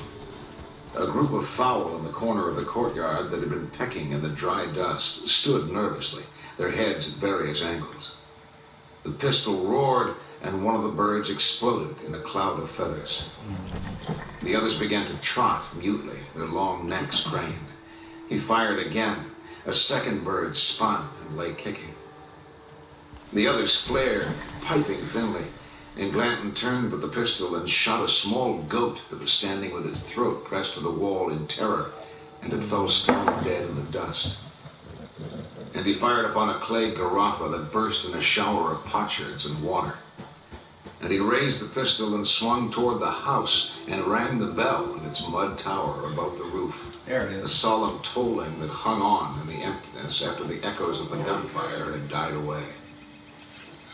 A haze of gray gun smoke lay over the courtyard. Glanton set the hammer at half-cock and Did I get spun the it? cylinder I got it! and lowered the hammer again. A woman appeared in the doorway of the house, and one of the Mexicans spoke to her, and she went in again. Glanton looked at Holden, and then he looked at Speyer. The Jew smiled nervously. But they had it. They ain't worth no $50. Speyer looked grave. What is your life worth? He said. Perfect. In Texas, 500. But you'd have to discount the note with your ass. Mr. Riddle thinks that it's a fair price. Mr. Riddle ain't paying it. He's putting up the money. Glanton turned the pistol in his hand and examined it. I thought it was agreed, said Speyer. Ain't nothing agreed. They were contracted for the war. You'll not see their like again. Not till some money changes hands, it ain't agreed. A detachment of soldiers, 10 or a dozen of them, entered from the street with their arms at the ready. ¿Qué pasa aquí? Glanton looked at the soldiers without interest. Nada, said Speyer. Todo va bien. Bien?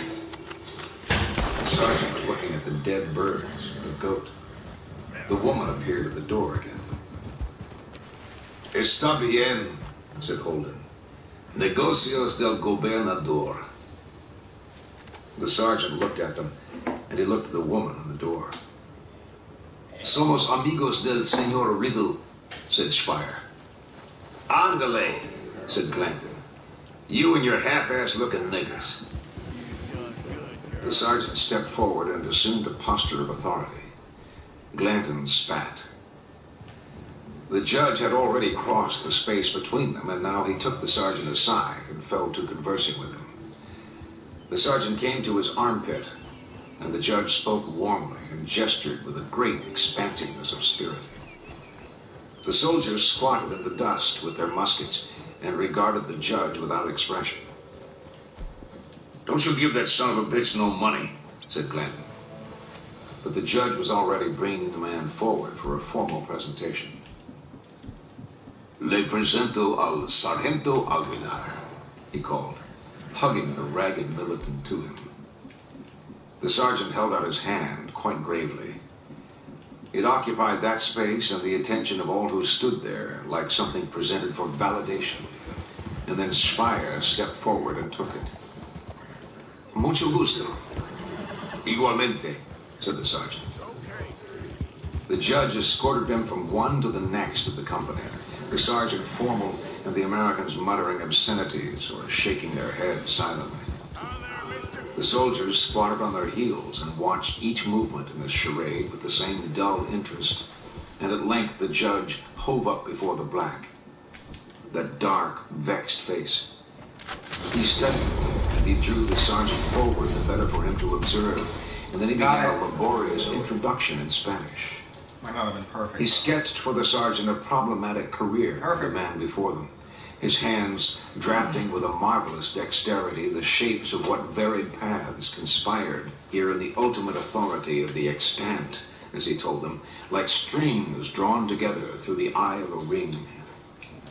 He adduced for their consideration references to the children of Ham, the lost tribes of Israelites, certain passages from the Greek poets, anthropological speculations as to the propagation of the races and their dispersion and isolation through the agency of geological cataclysm, and an assessment of racial traits with respect to climatic and geographical influences. The sergeant listened to this and more with great attention, and when the judge was done, he stepped forward and held out his hand. Jackson ignored him. He looked at the judge. What did you tell him, Holden? Bunch of bullshit. Don't insult him, man. What did you tell him? The sergeant's face had clouded. The judge took him about the shoulders and leaned and spoke into his ear, and the sergeant nodded and stepped back and saluted the black. What did you tell him, Holden? That shaking hands was not the custom in your land. Before that, what did you say to him before that? The judge smiled. It is not necessary, he said, that the principals here be in possession of the facts concerning their case, for their acts will ultimately accommodate history with or without their understanding. But it is consistent with notions of right principle that these facts, to the extent that they can be readily made to do so, should find a repository in the witness of some third party. Shut up. Sergeant Aguilar is just such a party. You ain't nothing. And any slight to his office is but a secondary consideration when compared to divergences in that larger protocol exacted by the formal agenda of an absolute destiny. Words are things. The words he is in possession of, he cannot be deprived of. Their authority transcends his ignorance of their meaning. The black was sweating. A dark vein in his temple. Oh, that was a bird of prey! Shit! The company had listened to the judge in silence. A few smiled. A half-witted killer from Missouri guffawed softly like an asthmatic. The judge turned again to the sergeant, and they spoke together, and the judge and he crossed to where the crate stood in the courtyard, and the judge showed him one of the pistols and explained its workings with great patience. The sergeant's men had arisen and stood waiting. At the gate, the judge doled coins into Aguilar's palm, and he shook hands formally with each ragged charge and complimented them upon their military bearing, and they exited into the street. At noon that day, the partisans rode out, each man armed with a pair of pistols, and took the road up country as told. The outriders returned in the evening, and the men dismounted for the first time that day and recruited their horses in the sparse swale while Glanton conferred with the scouts. Then they rode on until dark and made camp. Toadvine and the veteran and the kid squatted at a small remove from the fires. They didn't know that they were sent forth in that company in the place of 3 men sleeping in the desert. They watched the Delawares, of whom there were a number in the party, and they too sat somewhat apart, crouched on their heels, one pounding coffee beans in a buckskin with a rock, while the others stared into the fire with eyes as black as gun wood.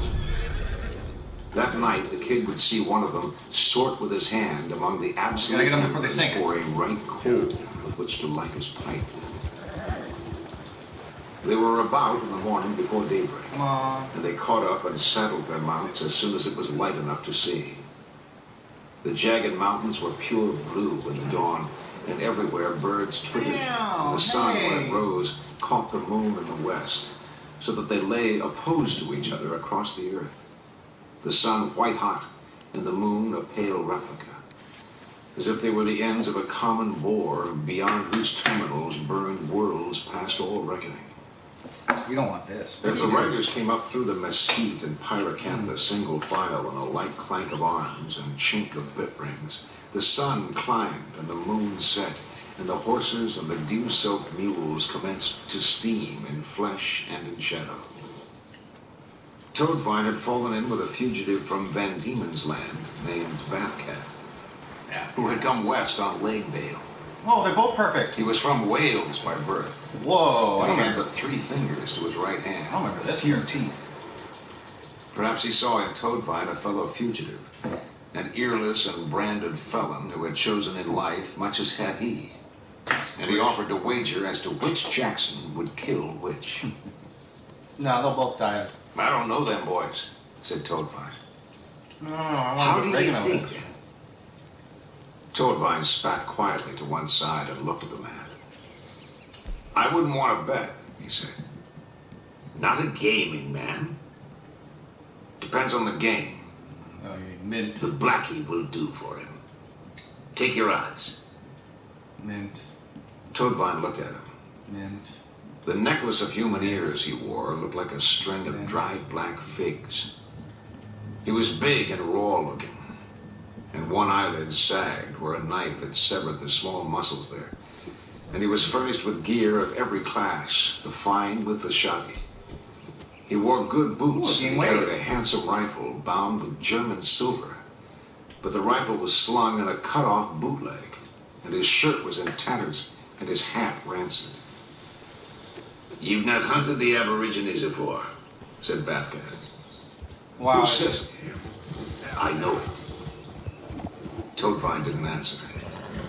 You'll find him right lively. Quite lively. So I hear. It's British. The Van Diemen Lander smiled. Much is changed, he said. When I first came into this country, there were savages up on the San Saba and hardly seen white men. They come into our camp, and we shared our mess with them, and they couldn't keep their eyes off our knives. Next day, they brought whole strings of horses into camp to trade. We didn't know what they wanted. They had knives of their own, such as they was. But what it was, you see, was they'd never seen sawed bones in a stew before. Toadvine glanced at the man's forehead, but the man's hat was pushed down almost to his eyes. The man smiled and forked the hat back slightly with his thumb. The hell? The print of the hatband lay on his forehead like a scar, but there was no mark of it. Only on the inside of his lower arm was there tattooed a number, which Toadvine would see in a Chihuahua bathhouse. And again, when he would cut down the man's torso where it hung skewered by its heel from a tree limb in the wastes of Pineria Alta. That's why I don't remember Bathcat. They rode up through Cholia and Lope, a dwarf forest of spine things, through a stone gap in the mountains and down among blooming artemisia and aloe. They crossed a broad plain of desert grass dotted with palmilla. On the slopes were gray stone walls that followed the ridgelines down to where they lay broached and tumbled upon the plain. They did not know, nor did they siesta, and the cotton eye of the moon squatted in broad day in the throat of the mountains to the east, and it was still right when it overtook them in its midnight meridian, sketching on the plain below a blue cameo of such dread pilgrims clanking north.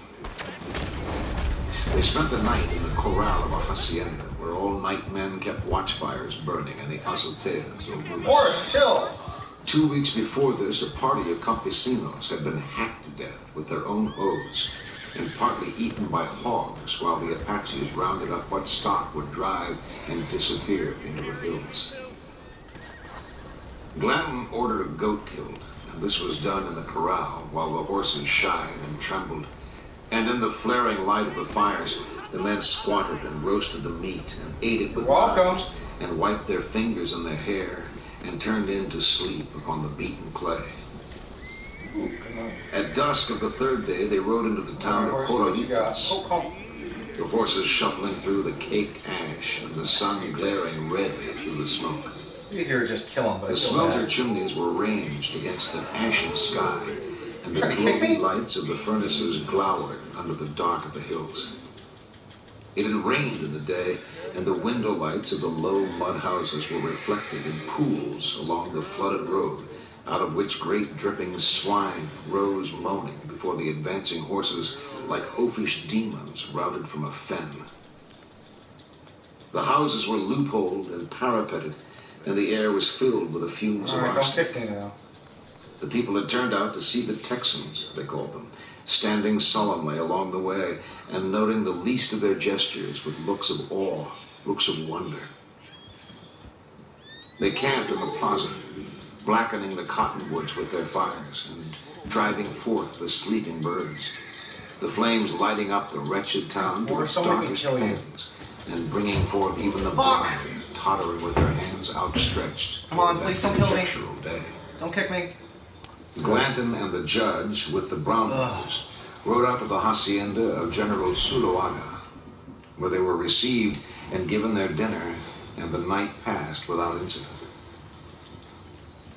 In the morning, when they had saddled their mounts and were assembled in the square to ride out, they were approached by a family of itinerant magicians seeking safe passage up country as far as Hamas. I don't remember it. Oh, no, I do remember this. They looked down the tarot at reading. this place at the head of the common.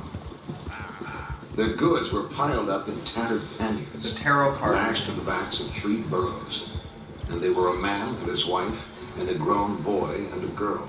Cormac McCarthy stole this from They were Pop dressed in fool's costumes with stars and half-moons embroidered on, and the once gaudy colors were faded and pale from the dust of the road, and they looked a set of right wonder folk cast on this evil terrain. The old man came forward and took the bridle of Glanton's horse. "Get your hands off the horse," said Glanton. He spoke no English, but he did as he was told. He commenced to put forth his case. He gestured. He pointed back toward the others. Glanton watched him. Who knows if he heard at all? He turned and looked at the boy and at the 2 women, and he looked down at the man again. "What are you?" he said. The man held his ear toward Glanton and looked up with mouth agape. "I said, what are you? Are you a show?" He looked back toward the others. "A show," said Glanton. "Bufones." Bufones. Clown. The man's face brightened. "Sí, sí, sí, bufones. Todo." Todo. He turned to the boy. "Casimiro, los perros." The boy ran to one of the burros and began to tug among the packings.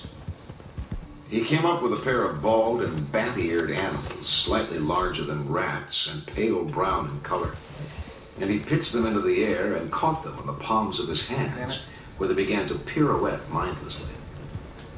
"Mire, mire," called the man. He was fishing about in his pockets, and soon he was juggling 4 small wooden balls in front of Glanton's horse. The horse snorted and lifted its head, and Glanton leaned over the saddle and spat and wiped his mouth with the back of his hand. "Ain't that the drizzling shits?" he said. The man was juggling and calling back over his shoulder to the women, and the dogs were dancing, and the women were turning to in preparation of something when Glanton spoke to the man. "Don't start no more of that crazy shit. Nah. You want to ride with us, you fold in the back. I promise you nothing. Vámonos." Yeah, what the hell? He rode on. You seem alright. The company clanked into motion, and the juggler ran shooing the women toward the burros, and the boy stood wide-eyed with the dogs under his arm until the man spoke to him. They rode out through the rabble past great cones of slag and tailings. The people watched them go. Are you gonna get on, dude? Some of the men stood hand in hand like lovers, and a small child led forth a blind man on a string to a place of vantage. What are you doing out here anyway?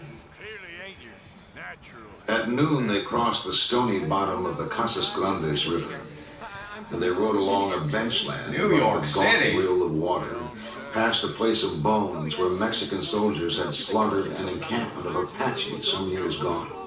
Women and children, the bones and skulls scattered along the bench for half a mile, and the tiny limbs and toothless paper skulls of infants like the ossature of small apes at their place of murder, and old remnants of weathered basketry and broken pots among the gravel. They rode on. The river led a lime green corridor of trees down out of the barren mountains. To the west lay the ragged Karkah, and to the north the Animas peaks, dim and blue. They made camp that night on a windy plateau among piñon and juniper, and the fires leaned downwind in the darkness, and hot chains of sparks raced among the scrub. The jugglers unloaded the burros and began to set up a large gray tent. The canvas was scrawled with arcana, and it flapped and lurched, stood towering, luffed, and wrapped them about. So what? The girl lay on the ground holding to one corner. She began to drag through the sand. Alright, cool. The juggler took small steps. The woman's eyes were rigid in the light. As the company watched, the four of them, all clutched to the snapping cloth, were towed mutely from sight beyond the reach of the firelight and into the howling desert, like supplicants at the skirts of some wild and irate goddess. The pickets saw the tent lumber horribly away into the night.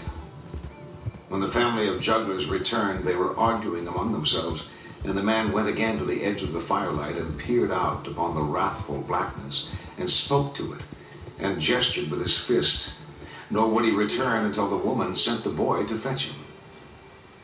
Now he sat staring at the flames while the family unpacked. They watched him uneasily. Glanton watched him also. "Showman," he said. The juggler looked up. He put one finger to his chest. "You," said Glanton. He rose and shuffled forward. Glanton was smoking a slender black cigar. He looked up at the juggler. "You tell fortunes?" The juggler's eyes skittered. "Come," he said. Glanton put the cigar in his mouth and mimed a deal of cards with his hands. "La baraja," he said, "para adivinar la suerte." The juggler tossed one hand aloft. "Sí, sí," he said, shaking his head with vigor. "Todo, todo." He held up one finger and then turned and made his way to the trove of shanty, partly offloaded from the burros. When he returned, he was smiling affably and manipulating the cards very nimbly. "Venga," he called. "Venga." The woman followed him. The juggler squatted before Glanton and spoke to him in a low voice. He turned and looked at the woman, and he riffled the cards and rose and took her by the hand and led her over the ground away from the fire and seated her facing out into the night. She swept up her skirt and composed herself, and he took from his shirt a kerchief, and with it he bound her eyes. "Bueno," he called. "Puedes ver?" "No." "Nada?" "Nada," said the woman. "Bueno," said the juggler. He turned with the deck of cards and advanced toward Glanton. The woman sat like a stone. Glanton waved him away. "Los caballeros," he said.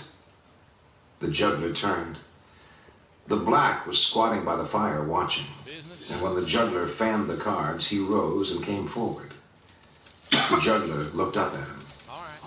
He folded the cards and fanned them again, and he made a pass over them with his left hand and held them forth, and Jackson took a card and looked at it. "Bueno," said the juggler. "Bueno." He admonished caution with a forefinger to his thin lips, and took the card and held it aloft and turned with it. The card popped once sharply. He looked at the company seated about the fire. They were smoking. They were watching. He made a slow sweep before him with the card outheld. It bore the picture of a fool in harlequin and a cat. "El tonto," he called. "El tonto," said the woman. She raised her chin slightly, and she began a sing-song chant. The dark querent stood solemnly, like a man arraigned. His eyes shifted over the company. The judge sat upwind from the fire, naked to the waist. himself like some great pale deity. And when the black's eyes reached his, he That's smiled. actually not bad. The woman ceased. The fire fled down the wind. "Quien? No. Quien?" cried the juggler. She paused. "El negro," she said. "El negro," cried the juggler, turning with the card. His clothes snapped in the wind. The woman raised her voice and spoke again, and the black turned to his mates. "What does she say?" The juggler had turned and was making small bows to the company. "What does she say? Tobin?" The ex-priest shook his head. Oh, there he is. "Idolatry, Blackie, idolatry. Do not mind her." "What does she say, Judge?" The judge smiled. With his thumb, he had been routing small life from the folds of his hairless skin, and now he held up one hand with the thumb and forefinger pressed together in a gesture that appeared to be a benediction until he flung something unseen into the fire before him. "What does she say?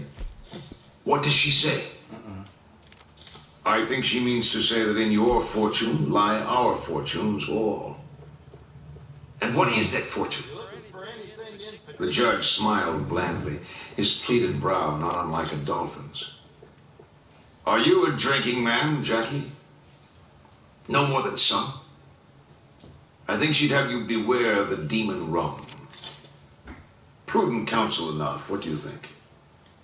"That ain't no fortune." "Exactly so. The priest is right."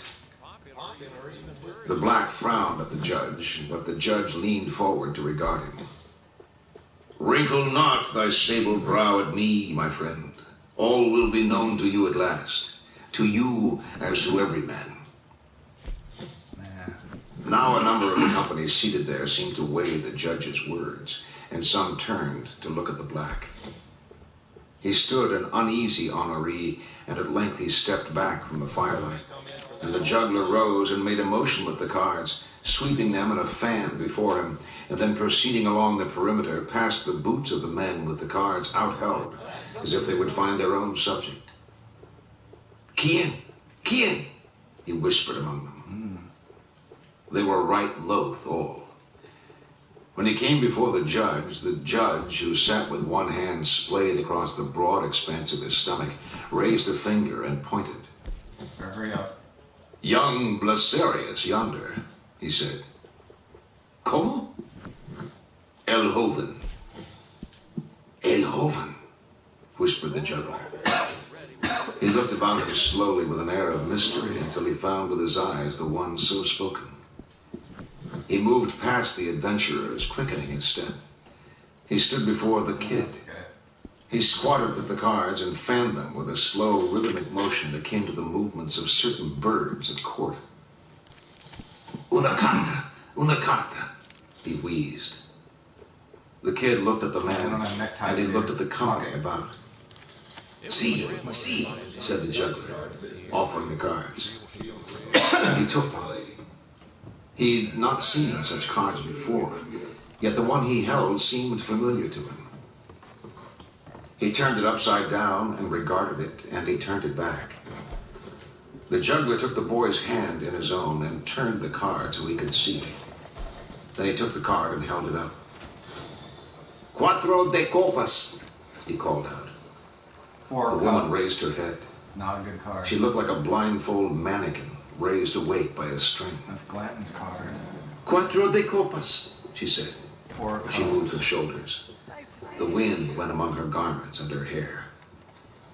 "Quien?" called the juggler. You read "El hombre," she said. "El hombre más joven. El muchacho." "El muchacho," called the juggler. He turned the card for all to see. The woman sat like that blind interlocutrix between Boaz and Jachin, inscribed upon the one card in the juggler's deck that they would not see come to light. True pillars and true card, false prophetess for all. She began to chant. How about Lionel take over here? The judge was laughing silently. He bent slightly the better to see the kid. The kid looked at Tobin and at David Brown, and he looked at Glanton himself, but they were not laughing. The juggler, kneeling before him, watched him with a strange intensity. He followed the kid's gaze to the judge and back. When the kid looked down at him, he smiled a crooked smile. "Get the hell away from me," said the kid. The juggler leaned his ear forward, a common gesture and one that served for any time. The ear was dark and misshapen, as if in being put forth in this fashion it had suffered no few clouts. Or perhaps the very news men had for him had blighted it. The kid spoke to him again, but a man named Tate from Kentucky, who had fought with McCullough's Rangers, as had Tobin and others among them, leaned and whispered to the ragged soothsayer. And he rose and made a slight bow and moved away. The woman had ceased her chanting. The juggler stood flapping in the wind, and the fire lashed a long, hot tail over the ground. "Quien? Quien?" he called. "El Jefe," said the judge. The juggler's eyes sought out Glanton. He sat unmoving. What do you do when you ain't The juggler looked at the old woman where she sat apart, facing the dark, lightly tottering, racing the night in her rags. He raised his fingers to his lips, and he spread his arms in a gesture of uncertainty. You seem nice. "El Jefe," hissed the judge. Please. The man turned and went along the group at the fire and brought himself before Glanton and crouched and offered up the cards, spreading them in both hands. If he spoke, his words were snatched away unheard. Glanton smiled. His eyes were small against the stinging grit. He put one hand forth and paused. He looked at the juggler. Then he took a card. The juggler folded shut the deck and tucked it among his clothes. He reached for the card in Glanton's hand. Perhaps he touched it, perhaps not. The card vanished. It was in Glanton's hand, and then it was not. The juggler's eyes snapped after it, where it had gone down the dark. We never see the card. Perhaps Glanton had seen the card's face. Glenn sees it, What could it have meant to him? but we don't. The juggler reached out to that naked bedlam beyond the fire's light, but in the doing he overbalanced and fell forward against Glanton and created a moment of strange liaison, with his old man's arms about the leader as if he would console him at his scrawny bosom. Glanton swore and flung him away, and at that moment the old woman began to chant. Glanton rose. She raised her jaw, gibbering at the night. Does that feel good? "Shut her up," said Glanton. La carroza, cried the beldam. "Invertido, carta de guerra, de venganza. La vi sinureda sobre un rio obscuro." Glanton called to her, and she paused as if she'd heard him, but it wasn't so. She seemed to catch some new drift in her divinings. "Perdida, perdida. La carta está perdida en la noche." The chariot. The girl standing this while at the edge of the howling darkness crossed herself silently. The old malabarista was on his knees where he'd been flung. "Perdida, perdida," he whispered. Danger. "Un maleficio," cried the old woman. Evil. "Que viento tan valiente." "By God, will you shut up?" said Glanton, throwing his revolver.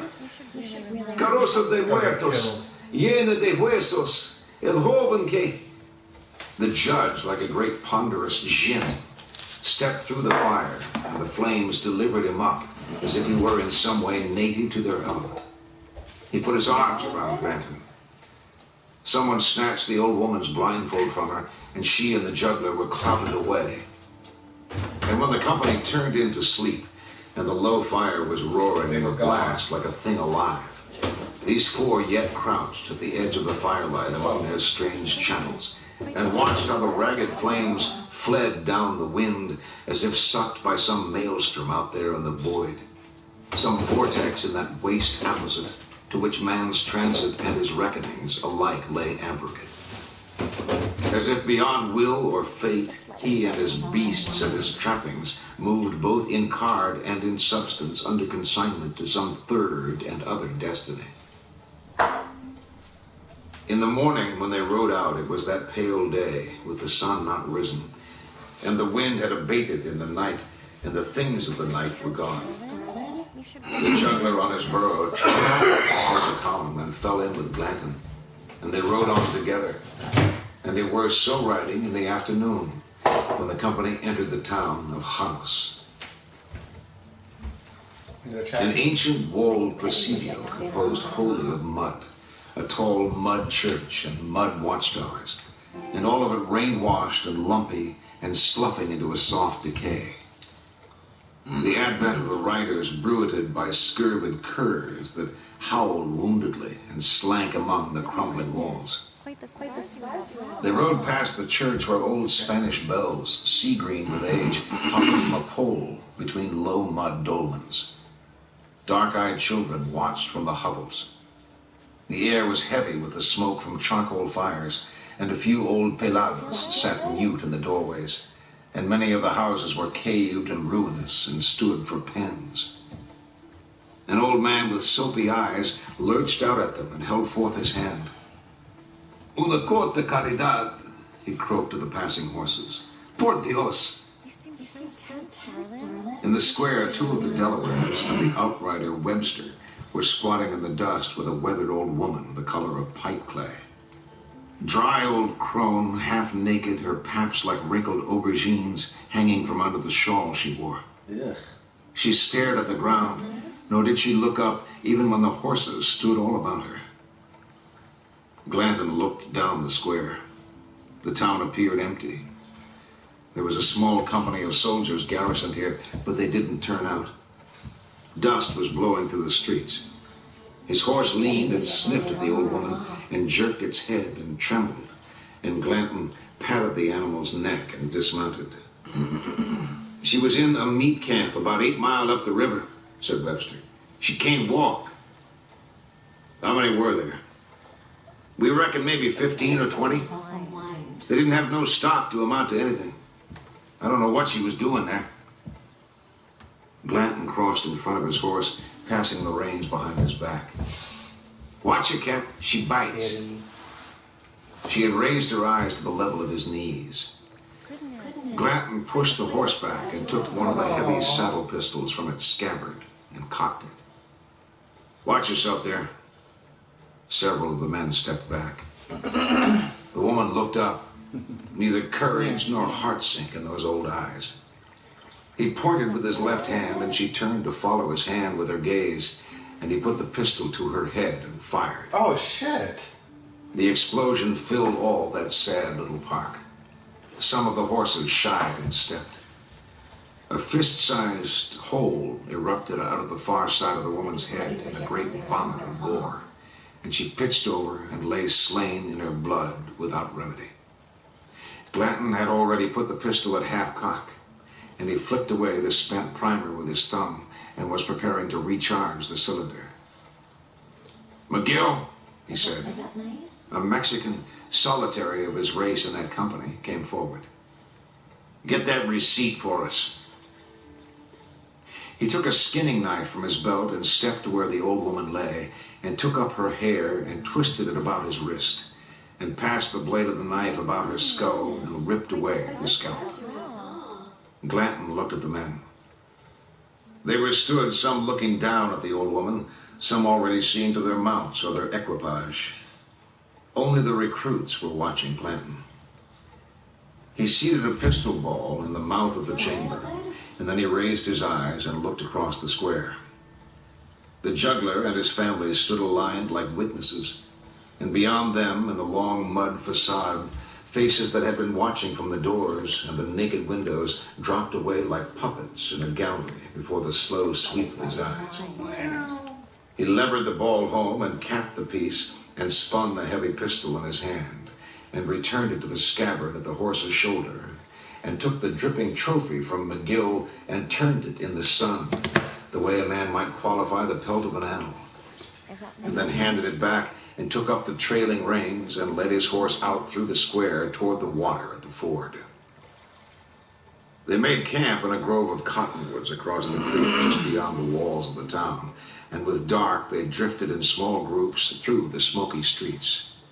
The circus folk had set up a little pitch tent in the dusty plaza and had stood a few poles about mounted with cressets of burning oil. The juggler was beating a sort of snare drum made of tin and rawhide and calling out in a high nasal voice his bill of entertainments, while the woman shrieked, "Posse, posse, posse," sweeping her arms about her in a gesture of the greatest spectacle. Toadvine and the kid watched among the milling citizenry. Bathcat leaned and spoke to them. "Look yonder, chappies." Chappies. They turned to look where he pointed. The black stood stripped to the waist behind the tent.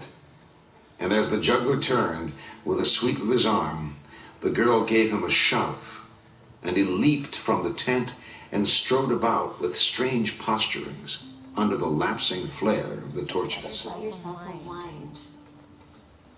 I remember that. Okay, boy.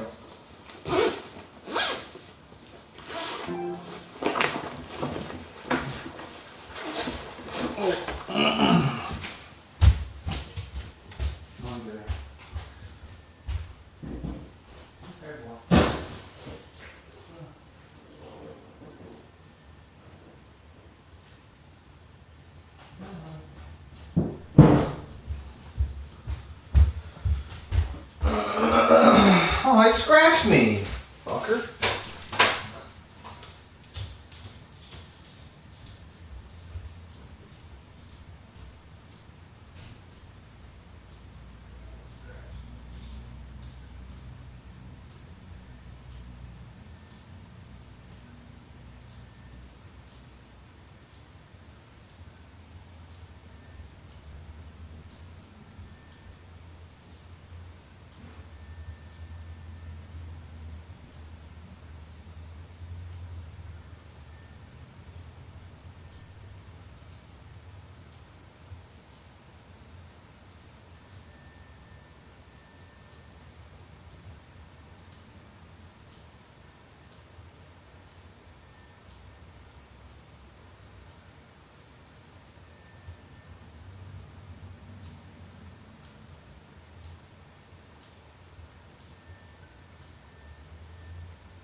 Chapter 8. Another cantina, another advisor. Monty, a knifing. The darkest corner of the tavern, the most conspicuous. The Serenio, riding north. The meat camp. Granny Rat. Under the Animus Peaks. A confrontation and a killing. Another anchorite, another dawn. They paused without Chapter 8. Chapter 8.